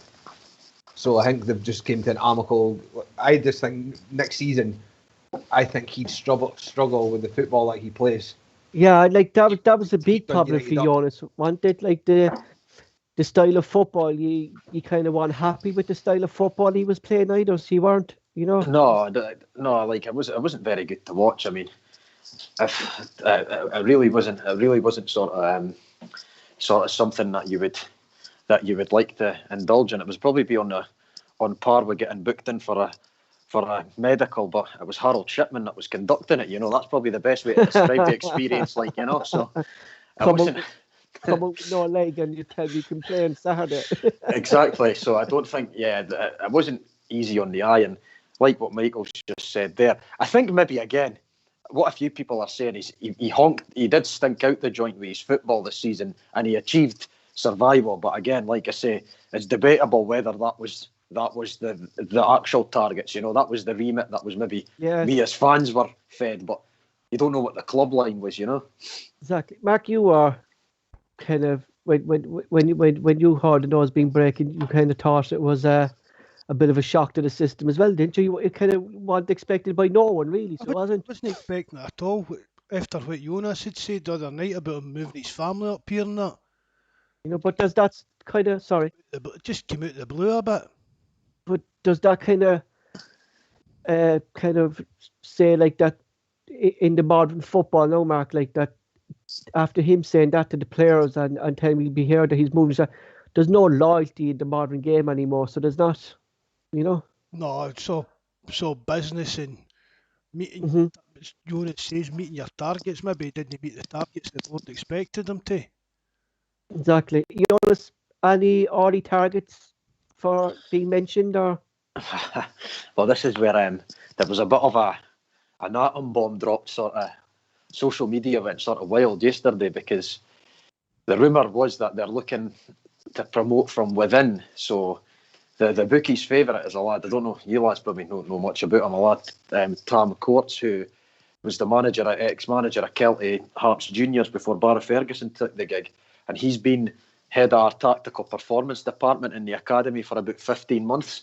So the talk is that it'd be him and maybe the sporting director's son, who's also part of the setup in the under sort of the youth team. I think he's the under 18s or the development manager or whatever it is, like the manager, like whatever the level is below, the first team. I can't remember if it's under 18s or if it's the development squad. I can't remember the exact wording. However, I think there was uproar when that was suggested, because Doesn't sound too hot, didn't it? No, Joonas sacked. No, not at all, Mark. The reason being, and with Dundee getting promoted, that's just ratcheted the pressure up a few degrees as well now, because they're now back around the table as well. So the first thing you've got is the fact that you've got them. Yeah, exactly. So I mean, if that's not giving everybody a boot up the backside, then nothing will. So it's crucial that they get the correct appointment, and it just sort of smacks at a bit of nepotism, that it's going to be someone who's involved, fathers sort of overseeing who gets promoted, and it's got a sort of jobs for the boys feel about it. And I think that's what's certainly got a vast majority of the fan base's backup, That could actually kind of cause a disconnect as well. Like if the family owners are kind of promoting kind of their own sons and kind of within the club, like that's going to put a disconnect between the board and the fans. You understand this? Yeah, I mean, like I say, I can only speculate. Like, I've got nothing concrete to say that that's what's happening, but the fact that he's bookie's favourite and that there's been rumours. I mean, there's rumours that there's about 4 or 5 people on the shortlist, and this might not be. This might just be the club drip feeding a rumour onto social media or the papers to try and gauge a reaction. And then they've probably seen the fact that it's went down like a lead balloon, and they'll probably, I think they'll reconsider. If there's anybody been reading social media. What about the dream team? Celtic, Michael, Neil Lennon and John Kennedy for Dundee United. Lendy. I think I just think that's a non-starter. Just the money would be. I think what going on what you're saying about the guys that I mentioned, if they got that job at Dundee United, then to put it in perspective, that's worse. If they get a point, that's worse than if John Kennedy got the permanent. That's how bad that is. That's the measure. Does this affect does this affect when we talked last? I was very impressed the way Dundee was run. But does this affect? Dundee. That's what I said. You did. I said United. You didn't let me finish. You just came in and just but does this affect your preparations now for the start of the season? Like you basically have to start kind of recruiting again now for manager, Yeah, I mean, this is the second season in a row that this has happened. Yes, he's only there a year. 1 year is all he's there, isn't it? 1 year. Well, Robbie Nielsen up sticks and went to Hearts last pre-season, and then this has happened again. I mean, like I said, that appointment, it wouldn't. I think the problem is there's obviously, because the owners haven't been able to get over and things like that. There's obviously there's obviously stuff they're delegated the running of the side of the club, but I don't think there's enough experience. There's the wrong decisions are maybe getting made at boardroom level. However, like I say, if these two guys do get the job, then I'm going to back obviously the club, and you're not going to. It's your team, is it? And you're not going to back them. But the only way I could see this being feasible is if they need to bring in a vast sort of bit of experience in, you know what I mean? Because I think the lad's only in his mid-30s, so I mean, and you're going to have, pros, older lads wanting to take advice off a guy that's only managing a junior football club. You know, it doesn't look good. Put it that way. The only reason I can see why they're kind of doing that, because you already kind of have a kind of a sports science kind of fella, don't you? That kind of looks after the operations of the club. Like, so is it him that's making this decision that maybe promote within Joonas? Yeah. Yeah, I think it's the sporting director sort of making these decisions, but the problem is he's not really experienced on that role either. So it's one of these things where, you know, are these decisions just jobs for the boys? Are they getting made with the best interest of the club at heart, or is he just running it like his own sort of? Is he just playing fantasy football? It's not, you know what I mean? It's not a computer game either. So it does. I mean, put it this way: it hasn't been well received anyway. I can assure you of that. Oh, I could just by hearing the mark, like, you can understand why. Do you know what I mean? Like, Joonas is kind of physically, mentally kind of hurt over this. Like, you know, that these decisions, like, it could really put Dundee United in trouble next season, Mark, couldn't it? If they do this appointment, you know. I definitely would. I don't think there's any good about it. If they've just they're not experiencing. But it's saying they've not got any experience in dealing with what they're going to be facing. It would be like Celtic appointing that Tim Williamson. That's what it would be like. That's what it's looking like, isn't it? Yeah, that would, like, or even appointing Neil Lennon and John Kennedy. But we get over that, you know. But Michael, like, looking from the outside, you like, do you think like that if they would appoint these management, that considering that Dundee will be in the Premiership next season, are Dundee United in risk of being relegated? If it stays the way that is now, and they don't appoint the guys, I think Dundee United would get relegated. And I personally think that after watching Dundee in the playoffs, as a squad, is equal or maybe even a bit better than Dundee United just now. And they're in a better place. But me and yours were talking before we actually came on, and one of the manager choices for Dundee United, I think, will be John Hughes. And I still think that'll be John Hughes that gets it. John Hughes would be a bad bet, Mark, actually, for Dundee United, wouldn't it, John Hughes? I think that would be a good fit. I like John Hughes. I'd rather we'd went for somebody like John Hughes to work beside Ronnie Dyler than John Collins. Joonas, I think you'd be happy with John Hughes rather than these rumoured appointments, wouldn't you? You know? Yeah, no, like, I mean, it would have to be horrific for me to consider anybody, you know, them two over anybody else, put it that way. So it's and how concrete is it, Joonas? Is it just rumour, or is it kind of? Yeah, I mean, the thing is, there was an article in the Daily Record just that someone had copied from a newspaper years ago, doing a wee bit of profiling on the lad. I never read it personally, and then the thing is, it was sort of, it's obviously been, like I say, drip fed. One of the theories going through the fans is that what they've done is they've dripped this onto social media and leaked it to the press to gauge a reaction. Similar happened last year with we were linked with Malky Mackay, but obviously when he had those messages that got leaked from him in that WhatsApp chat, and it wasn't kind of like there was racist comments and whatever. Yes. There was an absolute uproar amongst the United support, and then the club backed out of the move because of like what they'd seen on social media, because people were threatening to refund season tickets and not go back, and people were saying he's kind of been linked around again as well, hasn't he? This time round as well, hasn't he? County job. He's Paul.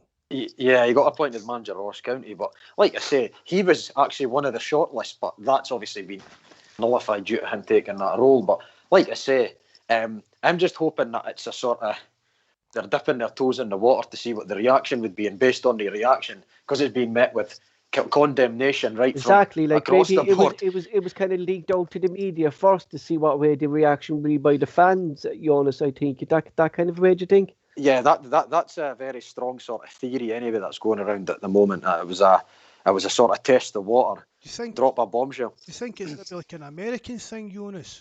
Do the American sports, do they work like that? Like the coaches work their way up through a system in the club?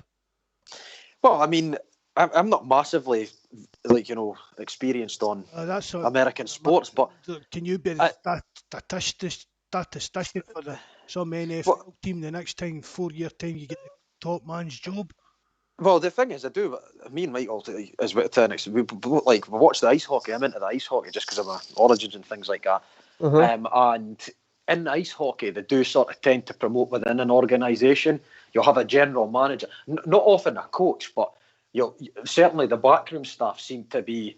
You don't see it brought in from my experience. I might be talking utter nonsense here, but just from what I'm seeing, it seems to be internal organisational promotion. So I don't know whether this is the way they're trying to go about it. But like I say, after just staying up, I mean, and then the club came out and said that their ambitions next season are to compete for the top end of the table and a decent cup run.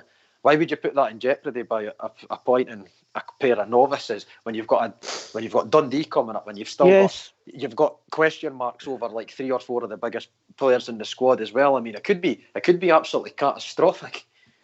Because the next question I was going to ask you is, you must be happy that Dundee are back in the Premier League this season, but looking at it now, I don't think that's a good question to ask you, Joonas.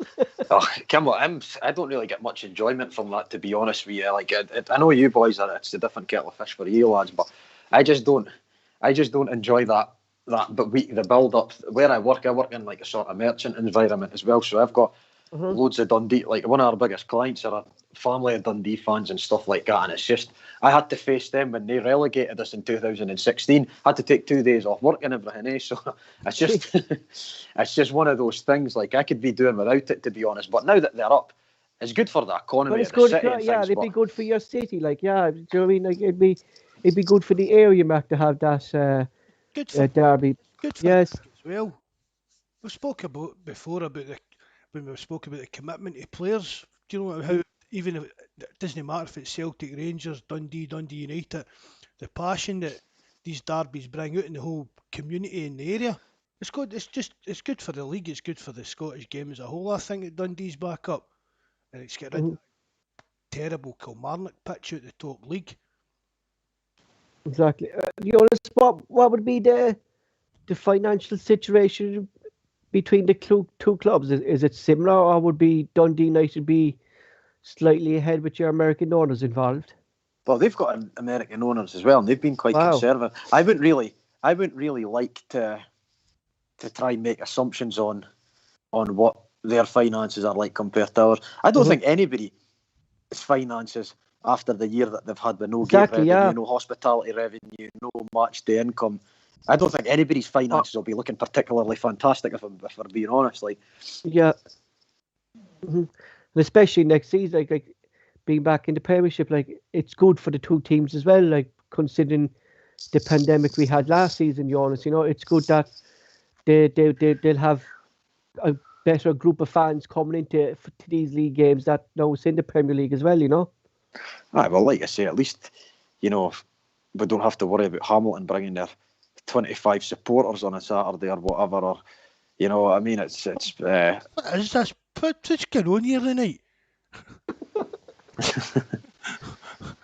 Huh? I'm getting bullied. I'm getting bullied on here tonight. Sorry, Mark. I'm actually from Hamilton, Joonas, just in case you didn't know that. That's just like a wee joke, a wee soft spot for that. Oh dear, right. I didn't realise. That'll be me banned now. No wanted back again, eh?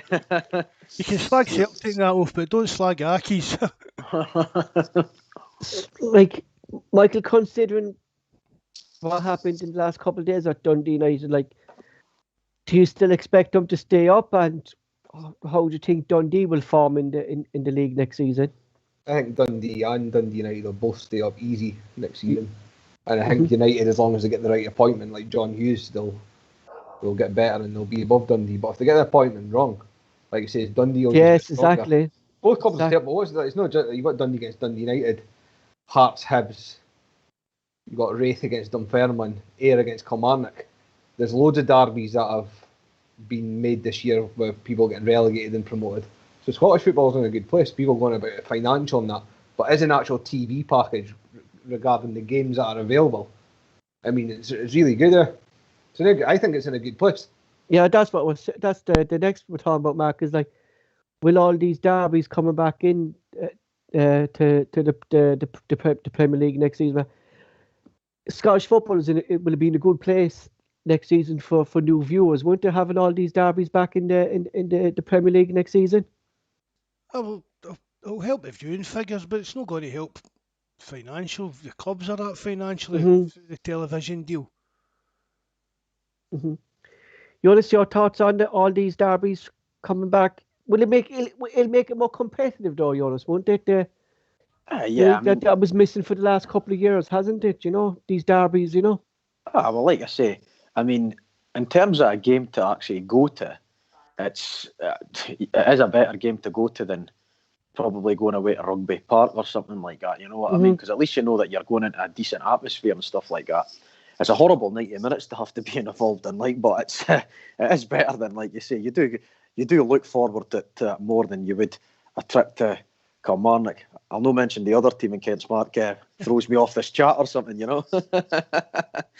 But going by your TV days, like we were supposed to talk on the previous topic, but we'll just touch the briefly, that Sky Sports was supposed to show 48 games this season, Jonas, and you only up showing 41. That's, with all the derbies back in the league next season, we want a better commitment from Sky Sports, but I don't think we'll ever get it in Scottish football, do you? No, and the thing is, just to touch on what you said there, I thought that was an absolute disgrace the way they conducted themselves anyway, because the bottoms, although the top end of the league was done, the bottoms, if the last day of the season, there was the playoff place and an automatic relegation spot were still in, they were still, they didn't show the playoff place, and there was still one team fighting for guaranteed safety and one for the playoff spot. So they could have easily had either Ross County, Motherwell televised or Kilmarnock and Hamilton. That's just a slap in the face for their supporters. It is not honouring their contract, So I think when it comes to renegotiating, or if I was the SPFL or whoever deals with this, I'd be demanding some sort of compensation from the company, saying that, well, you've broke your contract, so however many £1,000 that's worth, then you either divvy it up between the clubs or you take that off our next agreement or something like that, Yeah, because Mark, the Scotsman, the paper, the Scotsman approached Sky about this a couple of weeks back, and they said that you only played 41 games out of the possible, and they said they showed 12 more live games at the start of the season than they would in previous seasons. And I was looking back at that. The reason they did that, Mark, was because the Premiership was late starting over the COVID, and that's the only reason they showed more Scottish games. But the minute the Premiership started again, the Scottish games then started fading out over the course of the season. But it shouldn't matter when they showed the games, Paul. If they've the criteria, I mean, they're quite weak to give them money back for the season it gets stopped. Because we didn't meet the criteria playing games for them to televise. So surely Scottish football in general should be due some money back off of Sky for them not meeting their contract. Michael, what's your thoughts on this? Right, this kind of issue that we're having with Sky Sports at the moment. We're not going to talk about no commentators now, right? Just Sky Sports. I just sick to death of Sky Sports degrading the Scottish game. That's what they're doing, aren't they? That's what they're doing. I just don't understand, if they're going to act like the way that they are, they've got zero interest in it, then why bid for it? Yeah. That's what I mean. Why would you bid for it if you've not shown any interest in it? We've talked in the past about their post-match and that, and 9 times out of 10, when a Scottish game's on, as soon as the final whistle goes, they'll cut away to something else. They didn't even show you the managers. They'll say all the manager, all the talk and post-match stuff you'll get on Sky Sports News. They've not even got the decency to give you 15-20 minutes after the game's finished. It's Michael, completely night and day for BT were doing it. I don't, and see when it does come up for renewal, they've got to look at the actual quality. SPFL have got to look at the quality that Sky are going to offer us or BT's going to offer us when it's up to get renewed.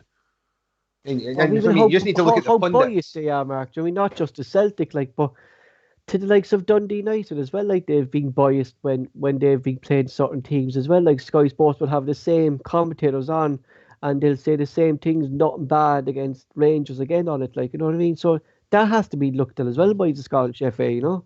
The overall standard, it's Yeah, That's terrible. what I see. I was going to say. It's not even about the bias. It's about just how inept they are at their job. Yeah, Like they're just like me and Joonas talk about it all the time because we've obviously been mates for 14, 15 years or something, and in that whole I hate Sky Sports. They've ruined everything Scottish football within anything football related with the money that's been through in certain directions. And as a company, I just can't stand them. Well, the thing is as well, right, what annoys me, I don't know if any of you lads have picked up on it, right, but see, like, they can't even get the team's badges right for the Dundee Kilmarnock playoff. It was our badge. For example, they had this, we were at home against someone on the TV and they had us playing at Pataudry, like, the graphics are always wrong. Even when I think there was a player graphic, they put up a picture, it was meant to be Shanklin for us, and it ended up being like, against, I think it was Aberdeen, and ended up putting like Scott Arfield as the Dundee United player. Final, sure. Edward was playing in the final, but when the team lineup came out the other day, Edward was in the starting lineup. The disdain that they treat Scottish football is nothing short of reprehensible, like, and it needs to be brought to and task. Is that true? Like, would all your mates, you always think the same as that as well? Yeah, everybody the same opinion on Sky Sports, like throughout Scottish football, Mark. I say, is it? Well, it doesn't matter. It doesn't matter who's playing. Yeah, it's like we're going about referees, right? It's no bias. It's just basically down to incompetence a lot of it. And Sky's the same. We always look at things through a Celtic prism kind of thing. That's why it's good to hear from Joonas, somebody that's outside it. Like, yeah, exactly. And the amount of things that Joonas and other Dundee United fans and that would agree with us on, but probably surprised guys like you, Paul. Do you know what I mean? But problems that are just in Scottish football. Well, it's just it's Celtic, but it's affecting the game. It affects the football game. The potential of Scottish football as well. Like we have a lot of big derbies now next season. Am I right? You're saying it's called the Tayside Derby, is it, yeah? The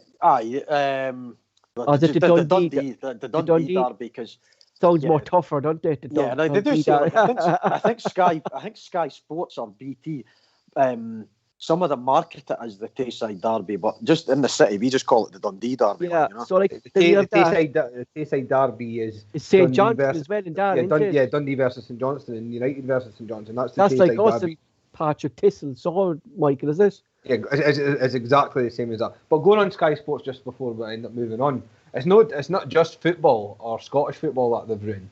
When you look at the F1 that they've got the rights for, that used to be on BBC, that you used to be able to watch for free. The coverage on that is absolutely diabolical. I know I was watching the Formula 1 on BBC, and I just wanted to Murray Walker and that, like, had all the commentators. And then on top of that, they also took all the major golf events from BBC. That was all free for people to... And they've ruined all them events as well. The Masters, the Open, the US Open, they were all available on BBC for free. And they've bought everything. Anything major sport in the country, they've took.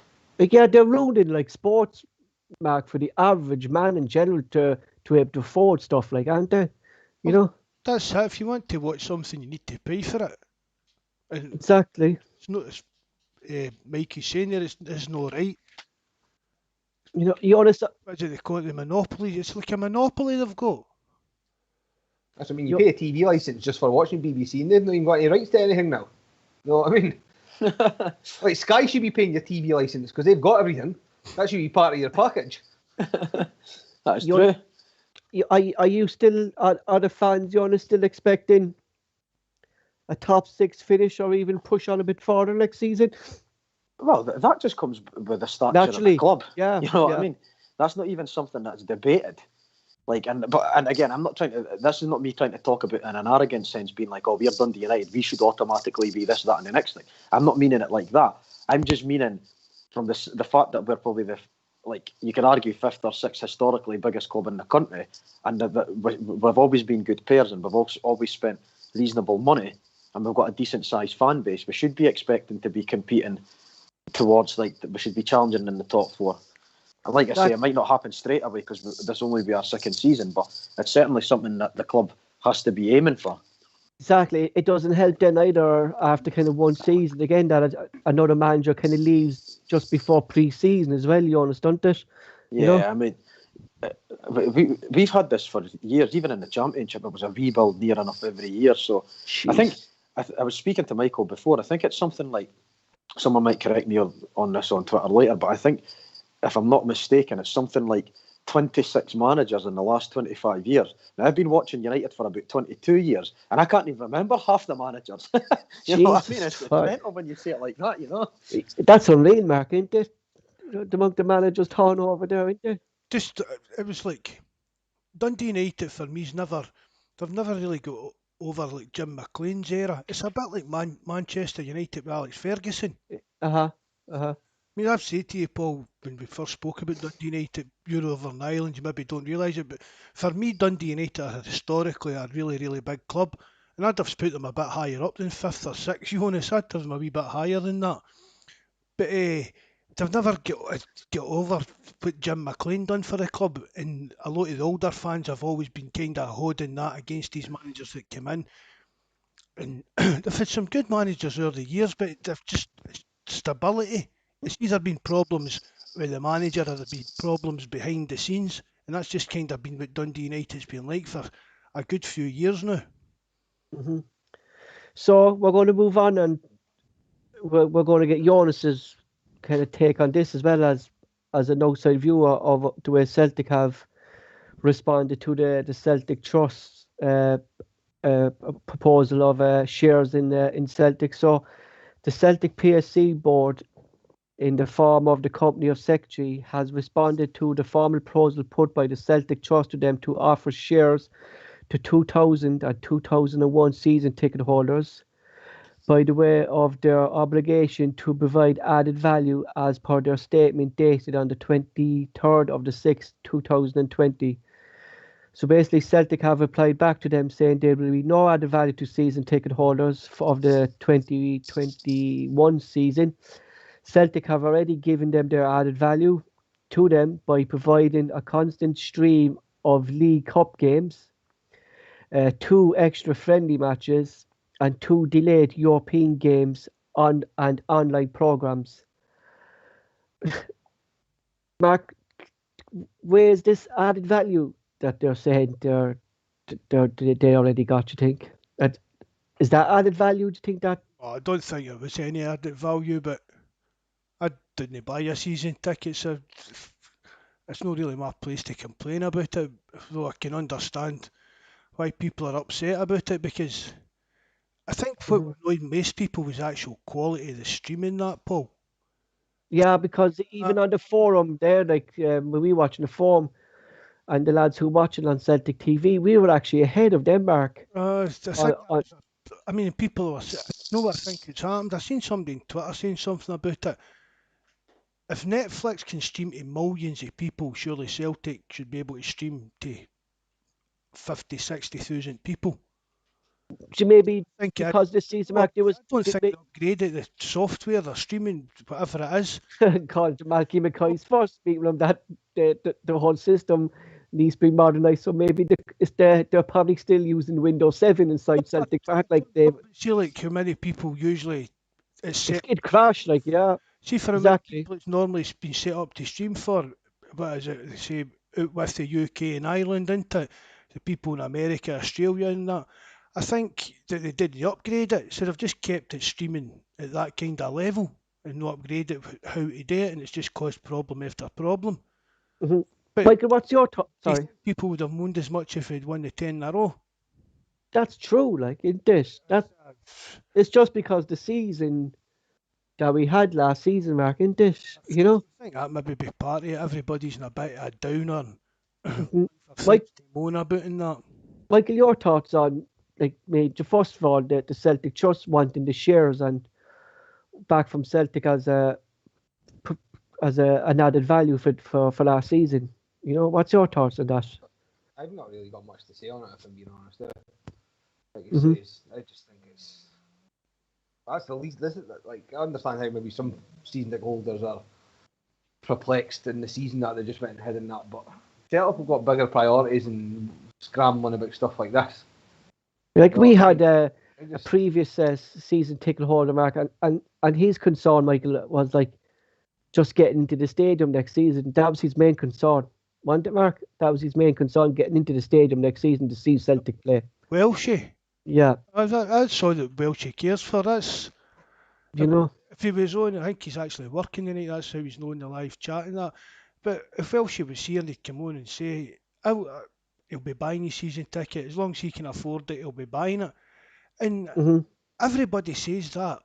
But then there's so many fans coming out with this and moaning about I'm not buying a season ticket to name who the manager is. And we were selling season tickets before Brendan Rodgers was announced. Yeah, exactly. We didn't have a manager. We didn't know who was going to be the manager. We were selling season tickets. Nobody was moaning that they weren't buying them. Just those a lot of fans are just acting a bit spoiled. Like Jonas, like some fans, we spoke about in a previous podcast, Jonas, and some fans either wanted shares or they wanted some kind of a discount this season, and for Celtic to give some sort of discount, it'll cost the club roughly in around the £10 million marks. Like, that's a lot of money considering the pandemic last season, what some Celtic fans are demanding, isn't it? Yeah, and I think people have got to be real. Like, I can understand both sides of the piece because. Yeah, you can understand both sides, really. Yeah. Well, I mean, there's a lad that comes into my work from Arbroath who's a season ticket holder, and he was telling me that his season ticket cost him £700, right? So you can understand why boys would be wanting money off and things like that and discounts. But like I say, from the club's perspective, obviously, everybody's been hit hard financially. And let's be realistic here, even when the next season starts, it'll be a phased return of fans. I'd be very surprised if all of a sudden it was all systems and go and you had 60,000. I reckon it's going to be, well, I think we'll get back to full capacity home and away eventually, but it'll be phased to begin with. So I think it's going to be all depend too, Jonas, and how well the European Championships go with fans and being left in stadiums. How well that's going to go, like, isn't it?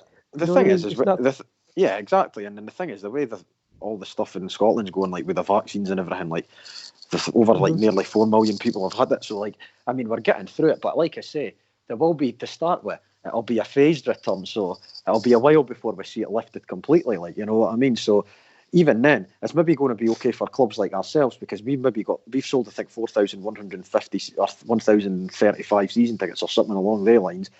We'd probably be able to fit them all in. But for you lads, it's a case of trying to maybe fit in 55,000 people. How do you ballot who gets in based on what kind of criteria do you need to meet to?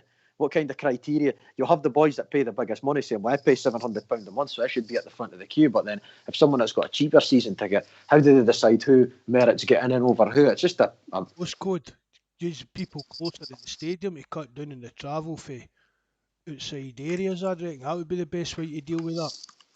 Yeah, I mean, there's more questions than answers at the minute. You know what I mean? I agree with that as well because I think away fans should start to get to travel as well. And like you say, it's for people like myself that are based in, well, halfway between Dundee and Perth.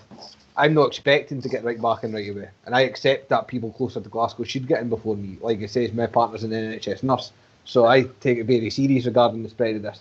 But for like away to United, away to Dundee, away to St Johnstone, well, my postcode with a season ticket, I think that should give me the chance of getting easier, not an away ticket. So it works for guys that are further away. I'd agree with that, Mikey. Aye. There's going to be guys from all over Scotland that are Celtic, close to Motherwell, close to Hearts, Hibs, whatever. Know what I mean? That I've got season tickets. Know what I mean? You could sell out the allocation, no problem. Yeah. So like I say, there's a few lads here as well, like that. In a lot of the supporter clubs here in Ireland as well, like that, buy season tickets as well. Like I think like a lot of people are kind of worried, like they're going to be forking out all this money, like, and what are their chances of getting the back in? Like, what are they going to get? Is it going to be another dodgy stream, Mark? Do you know what I mean? Next season, for after paying out all this money again, you know, I think that's what a lot of fans seem to be kind of fearing, you know.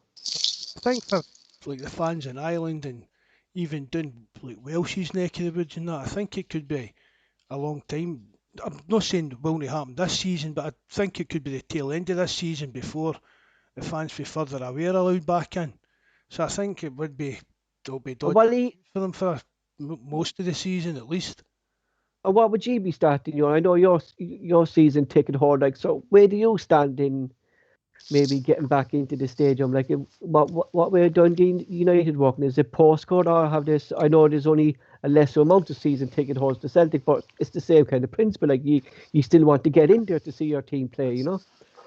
Well, I think what the way United promoted their season tickets this year was when they launched the loyalty period, which is the first period, like the price freeze and that. Mm-hmm. They did it based on if there's still restrictions in place when the season begins, then it's when you renew your season ticket based on so first come first serve kind of thing. I think I renewed my season ticket 10 minutes after it went on sale online, so I should be in that first sort of. I mean, if the Euros go well, I reckon they're 12,500 at the Euros. If we're going by that sort of capacity, Exactly, I think that fits in about 5,000 to us. So we should and be able to especially accommodate all season tickets holders across 4 stands if you needed to have some sort of distancing measures in place. You know what I mean? Especially how it went with down south as well, Mark. You know what I mean? Even if you're not getting your own seat, Jonas, at least you're getting in. But you'll need Exactly. to be there for the next few games while this social distancing's in place. And that's what I would literally sit in any seat in the ground to watch a game of football. I would sit right in the furthest corner of the highest part of the stadium, just to get back in. So I wouldn't be fussed about my seat until such times as things go back to normal, where you can just go about your business without worrying about anything. Then I'd expect I would take a seat anywhere just to get back in. So season tickets renewals have come out today. There has been a price freeze. There's been a €50 voucher given to Celtic season ticket holders for the Celtic club shop. And Mark, we talked about this at the start, that the season tickets are out, that we thought a manager would be in place at the time. And do you think that maybe the season tickets came out because of the statement Celtic Trust sent out last night? Or is there a different reason? Or I think it's just they need to get the ball rolling, Paul, with season ticket renewals. Just Mhm. the club needs to keep moving. The club still needs to keep moving and keep working, sir. I mean, I think they've admitted themselves with what they said, that they were expecting the manager to be announced by now. Whatever reason, we're not getting back into that now, but I think it's just they needed to get it going. They're late as it is. Putting them out, getting the renewals out, sir. I think it's just, Are we when they think that silly, are we, things get... are we one of the last clubs, Michael, around in Scotland maybe to be giving out season ticket renewals? Or is there any other clubs that haven't kind of given out their season ticket renewals? Do you know? I don't know. Like I said, I didn't really pay attention to any other Scottish clubs. So, but I think that was one of the things that's annoying you with Celtic just now, and I've moaned plenty in the past on the forum, chats, podcasts, and everything. The season's gone. It's time for Celtic supporters to start getting behind the team. To move on, like, yes, exactly. People are finding everything to moan about. Like it says, and like there's people moaning about like £50 voucher and everything. If that's 50,000 or 54,000 season ticket holders that are getting £50, that's 2.7 million. Yes. The kids that have got the £50 season tickets. Yeah, one family I saw on Twitter. So basically, the kids he got 200 in vouchers. One family did. Like, well, you get to do jerseys for that, Mark. Nearly, like, you know what I mean? Well, the kids season ticket's £50. You're getting a £50 voucher. So your kid's getting his season ticket for nothing, and he's getting a Celtic track out the shop. I wouldn't moan about that. You know, see that. It's going back to Michael, what Mark said, really, like, it did that because the season we had, like they weren't moaning about this when we were in all the 9 in the rows. Like, I never saw stuff like this popping up in Celtic before. Have I just been blind to it that I haven't seen it, or has it just kind of recently come to light that Celtic fans have been moaning so badly? The season that we just had was the worst season ever in me supporting Celtic in 34 years. Yeah, same as myself, yeah. But on the reverse of that, I'm never looked forward to a season more than the one coming up. You know what I mean? Just get behind the club. And if you didn't want to get behind the club and you've got a season to cut, then give it up. Like what Mark says, there's plenty of people waiting in the wings to get the books, eh? Exactly. You know what I mean? It's just negativity after negativity with some supporters all the time. If you've given up your season ticket because you can't afford it, that's fine. That's fair enough. Fine. Yeah, That's exactly. fine. That's different. If you can moan at you or say anything about it because your family and that come first. But see, if you're just one of these folks on Twitter, I'm not buying a season ticket until we find out who the manager is.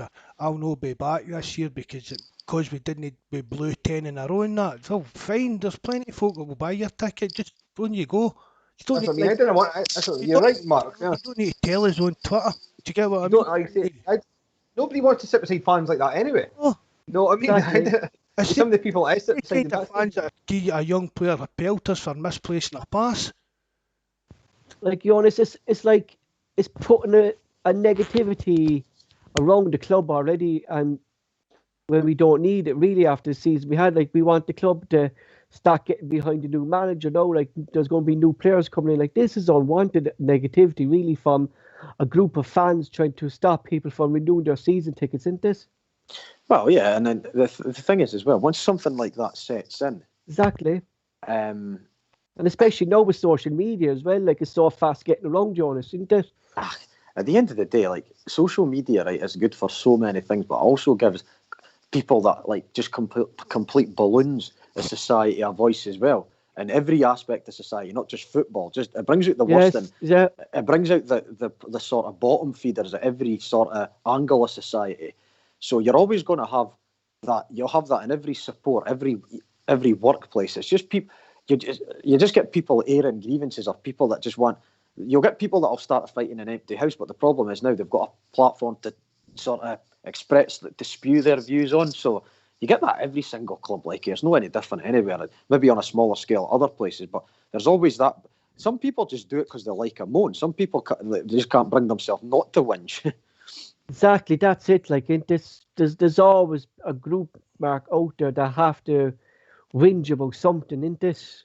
You know, no matter what. You know. I married one of them. You know.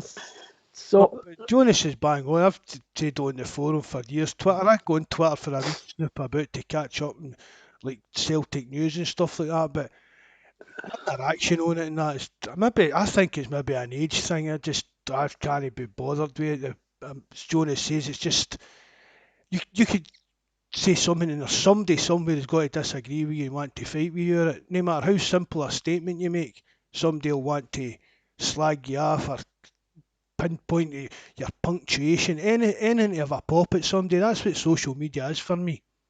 That's what I like says. I'm 34 now, and I think, Jonas, you can maybe remind me, I think I was 25, so that was back when Facebook and that was just starting, and I actually just in Twitter, and I just took a stand against it, and I came off social media altogether. And to this day, I don't have one social media account, because every time I went on to read something or that, it just was too negative for me. I came off peed off more than anything because somebody wrote something or that, and I took myself just out that environment altogether. You know what I mean? Like, I'll go on Google, type in Celtic, check that, then go on Celtic rumours at the top, and then that's my interaction on the internet for the day. You know what I mean? As easy as that. FIFA, you're on that 24/7. I've got to do something in my spare time. Over. Well, as I said to Mark and Michael, Jonas, if Celtic don't hire Eddie Howe by next week, the next podcast is going about yourself and Michael playing FIFA, and I'd be commentating on that if I've no news for the next podcast. It'd be a pretty boring. It'd be a pretty one-sided conversation because they'd be 5-0 down after about 20 seconds, so it wouldn't be very entertaining for anybody. He did better than Mark, Jonas. That was the main thing. You know, Belters, man. So lads, we're going to let it there for tonight. Again, Jonas, I hope he employed the right manager, not like Celtic did a couple of seasons back. Stay away from the showers. Thanks, mate, and I appreciate that. Sound advice as always. That's from Celtic supporters coming out with the prison talk, yeah.